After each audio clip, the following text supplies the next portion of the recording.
Right, welcome to another unboxing video. Today we are looking at the OVC H15s. These are a lot like the Bose QC20s, which are their noise cancelling earphones, which go in the ear. They're not the ones that go around the ear or over the ear. These go in the ear. So the cool thing about this, they give you a 20 decibel range of noise cancellation, and you get 60 hours of active noise cancelling. Let's get started.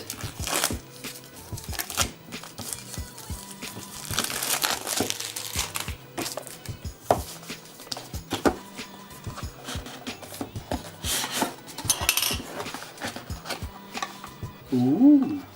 Alright, so that's how they look. Alright, so in the box you get the headphones. Okay, and underneath you get a bag with some goodies in and a couple of leaflets. This is the learn more about what you just bought, the user manual. So it's more like a sheet of paper. We're going to start with the bag. Let's start with the bag of goodies.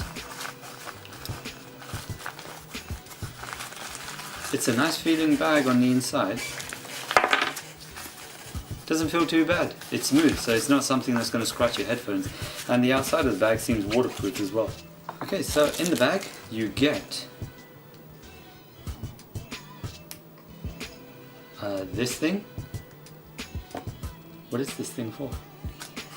By the power of video editing, it's actually a cable tie. So you can just wrap it around your cable and the magnetic ends will do their jobs. You get an aeroplane adapter, so you can plug this in. You get a 3.5mm port there, so you can just plug in your headphones and then you're away.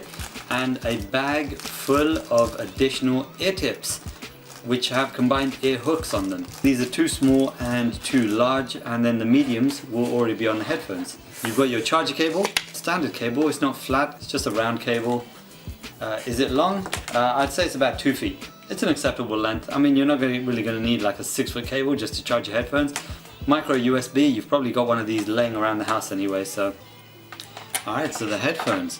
Every part of this cable is actually braided. So from the earpieces to the microphone to the ANC, and from the ANC to the 3.5mm plug, every part of the cable is braided, which is great in terms of strength, because braided cables, I feel, last a little bit longer than the normal ones. I've already gone over the fact that you actually get 3 sets of these ear tips, and they've got the built-in ear hooks, as you can see here.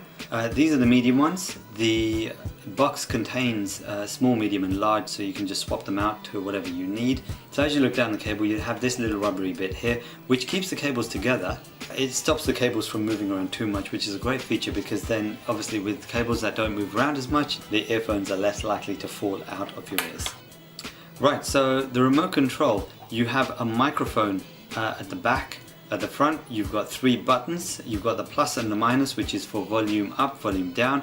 You've got the middle button, which will help you answer calls or end calls. And then if you're playing music, and I did have to read up on this, if you're playing music, you press it once to start the music, press it once again to stop the music. That's just normal. Press it twice and it skips forward a track, and then press it 3 times, it will scan backward a track. On the side you've got a bass button, so this is the bass enhance feature. Now this will allow you to increase the bass of whatever you're listening to, which is kind of a cool feature.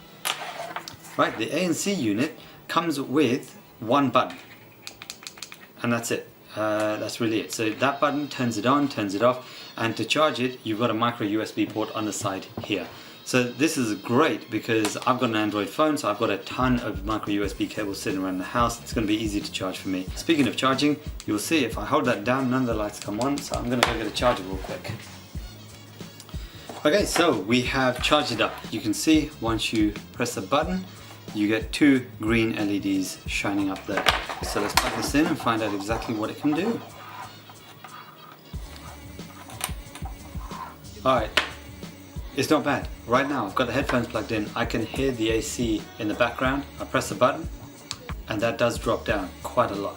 That is pretty good. Just sitting in the office, it's cutting out all the sound. Alright, let's listen to some music. Alright, so whilst playing music, what you do notice is that you turn the bass off and there's actually a lot of treble. There's hardly any bass coming through. Turn the bass enhancer on and you get a good amount of bass. It's not like an excessive amount. It's just enough that actually makes everything sound pretty good. Alright, I've got the ANC turned off. As you can see, the lights are off. I turn that on and everything goes a little bit quieter in terms of the music. Okay, so the sound without the ANC turned on is actually a lot fuller. The ANC does a good job of cutting out some of the sound. It does actually reduce a lot of the background noise, but it also reduces the noise of whatever it is you're listening to. So if you're listening to music or a movie, it is going to reduce the volume on that and take away some of the range that you can actually hear. Without the ANC on, everything sounds fuller. I don't know how else to kind of describe it. It just sounds more deep. There's a lot more bass. There's not a lot of treble. It's not as high. But when you turn the ANC on, it seems that the treble goes up a little bit, the bass drops down, and the mid-range just stays flat. So it doesn't sound as full as it should do. Thanks for watching.